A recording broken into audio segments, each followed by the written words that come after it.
For several weeks now, we've been planning to move the cows across the road to graze the cover crops. We've finally gotten the gate and the fences fixed so that we can do that. The rain has also slowed down, so visibility is good. So let's get started and see if we can move them across the road safely. We're going to have a little bit more trouble than we expected today. It's Rob and Bubba. We're getting ready to move cows across the road. We've been calling them while they're coming up here to the gate, behind the camera. And we're going to move them over here behind us, just crossing the road. We're going to get everything set up while they're walking up. So it's about 9 o'clock on a Friday morning.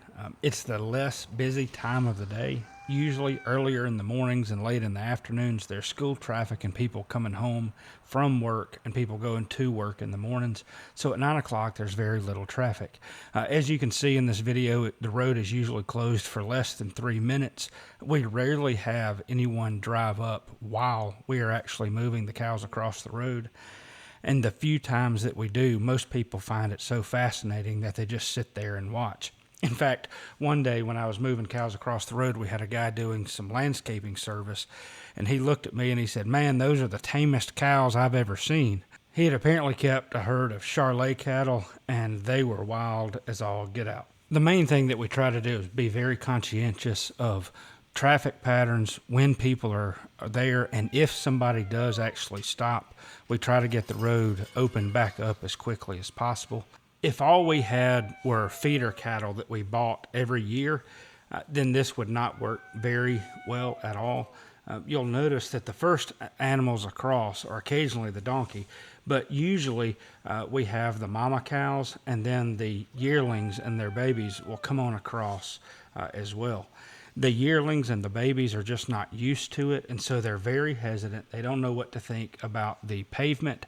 And you'll see in just a moment how problematic the babies can actually be. Behind the truck, you may see Bubba back there, and the fences are on either side of the road, so if the cows get back there, they just wind up running back into the fence.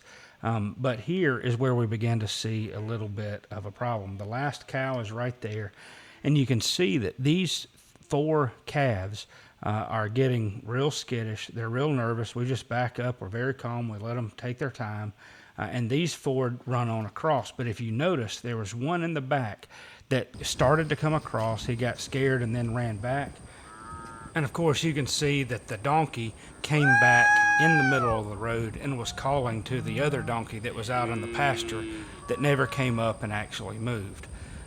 It's one of the most infuriating things. Usually I would not have let the donkey back across. However, because that calf was still out in that pasture, I was trying to get the baby calf back across the road. And if I'd moved up to block the donkey, then it would have created even more chaos, and it would have scared the calf even more. So I just let the donkey do whatever it was going to do. So now both donkeys and one calf are across the road. The donkeys are not that big of a deal. We'd rather them be with the cows because they're there to protect the calves from coyotes and domestic dogs. However, the baby calf across the road is a bit of a problem.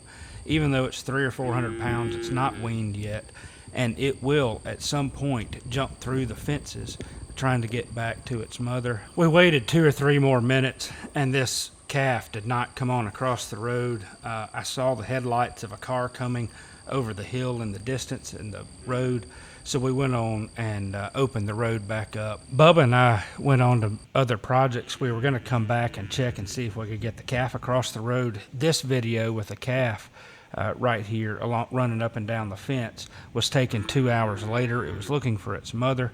I was not with Bubba when he took the video, but had he opened the gate, the calf probably would have gone across the road, but Bubba had not been involved in this before and was not sure what to do. A couple hours later, however, the calf was back across the road with its mother, and everything was fine. We usually do not have any problems like this. However, if we've had a cow that's just had a calf, a lot of times she won't come across the road with a calf.